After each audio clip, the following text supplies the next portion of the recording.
Pemirsa, Presiden terpilih Prabowo Subianto akan memasukkan sebagian Menteri Jokowi ke dalam kabinetnya nanti. Alasannya karena sebagian dari jajaran Menteri Jokowi merupakan orang-orang yang hebat.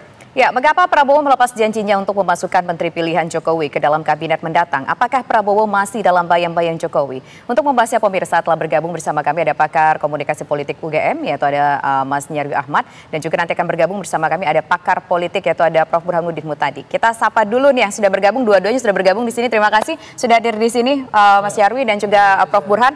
Pertama saya ingin menuju ke Mas Burhan terlebih dahulu. Mas Burhan, kenapa statement ini muncul dari Presiden terpilih Prabowo Subianto? Apakah ini menunjukkan sang presiden terpilih kurang percaya diri untuk memutuskan nama menteri-menterinya sendiri?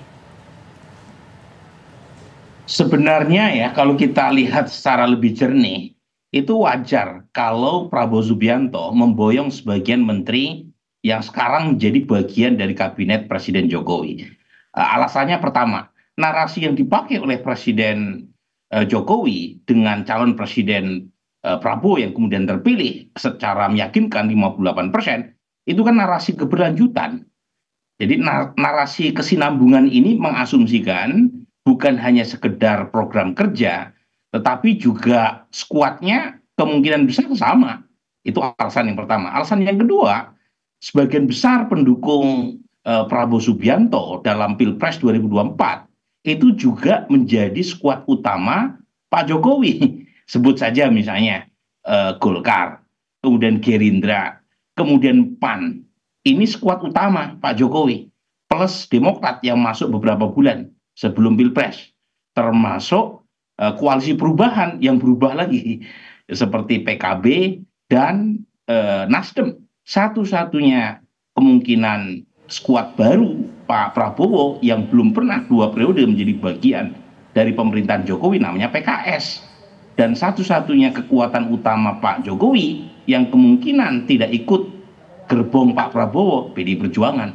Jadi kalau misalnya Pak Prabowo memilih terutama menteri-menteri yang disodorkan dari kabinet, dari partai politik yang mendukung Pak Prabowo yang kebetulan menjadi tulang punggung utama Pak Jokowi, menurut saya kemungkinan besar sama. Misalnya PAN kemungkinan besar akan mengusulkan nama seperti Zulkifli Hasan. Kemudian misalnya Golkar kemungkinan besar mengusulkan Bahlil, ketua umum, ya. Dan Pak Bahlil juga bagian dari menteri Pak Jokowi. Kemudian ya Mas AHY dari Demokrat kemungkinan besar juga akan disodorkan oleh Partai Demokrat. Belum lagi Nasdem atau PKB. Jadi poin saya, kalau menteri yang berasal dari partai politik yang kebetulan sama mendukung Pak Jokowi atau Pak Prabowo, kemungkinan besar orang-orangnya sama. Yang berbeda adalah terutama nih ya, itu menteri-menteri yang berasal dari profesional. Saya kira selera Pak Prabowo dengan selera Pak Jokowi bisa jadi sama, tetapi sangat mungkin juga berbeda. Nah, penunjukan menteri non-partai ini kemungkinan besar tidak sama. Dan itu sangat tergantung pada Pak Prabowo. Jadi poin saya, Tisa, kalau kemudian Pak Prabowo memilih sebagian menteri dari Pak Jokowi, itu bukan berarti Pak Prabowo berada di bawah bayang-bayang Pak Jokowi. Dia akan menjadi presiden dirinya sendiri, meskipun kemungkinan narasi keberlanjutan, bukan kemungkinan, narasi keberlanjutan akan terus-menerus disuarakan. Oke. Baik, kita ke Mas Nyarwi. Mas Nyarwi, pesan apa sebetulnya yang ingin disampaikan oleh Pak Prabowo? Bukankah ini justru malah mengikat gerakan Prabowo ketika dia sudah menyatakan ini tapi nantinya tidak dilakukan gitu? Ya, pertama saya kira itu penegasan ya. Penegasan bahwa pemerintahan Prabowo itu adalah kelanjutan dari pemerintahan Jokowi. Itu satu dulu.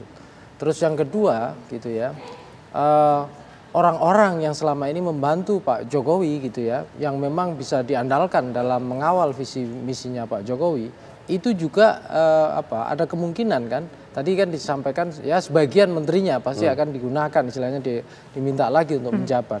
Nah itu menunjukkan bahwa apresiasi Pak Prabowo juga gitu ya kepada orang-orang yang selama ini membantu Presiden Jokowi ya dalam mengawal visi dan misinya. Nah yang ketiga juga saya kira Pak Prabowo ini kan juga sudah mengelola ikut bersama dengan Pak Jokowi sebagai menteri gitu ya.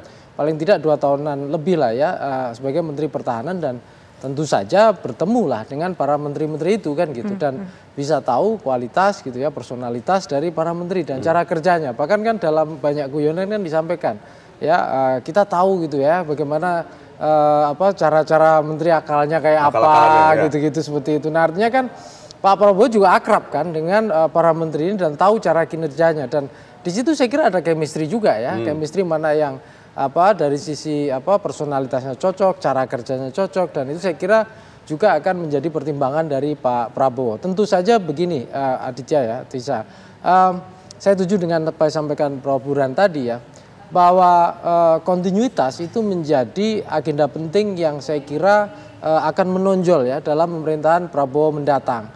Nah, hanya saja tentu warna Prabowo ini yang kita tunggu-tunggu kan. Kalau di dalam bawah bayang-bayang, saya kira tidak ya. Katakanlah Pak Prabowo juga presiden terpilih legitimit, Pak Jokowi juga presiden terpilih legitimit gitu ya, sama-sama gitu ya, melalui proses yang demokratis juga.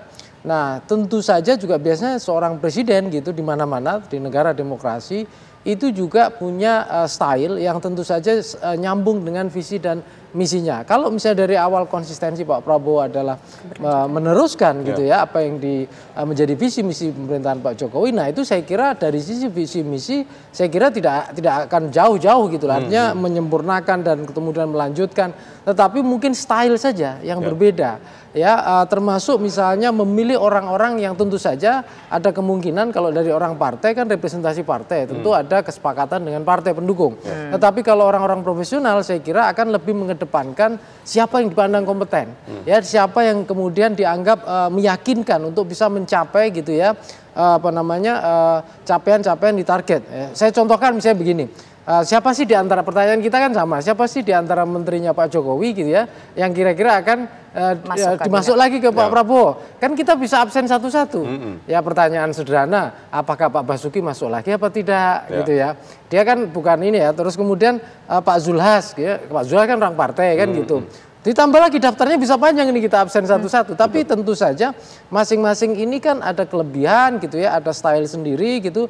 Yang saya kira Pak Prabowo punya assessment atau punya penilaian mana yang cocok, mana yang istilahnya yang pas gitu ya, nanti akan digunakan atau diminta untuk membantu mengawal pemerintahannya. Tapi bisa dipastikan tidak statement dari Pak Prabowo ini apakah hanya sebatas small talk aja di publik atau pasti akan terrealisasikan?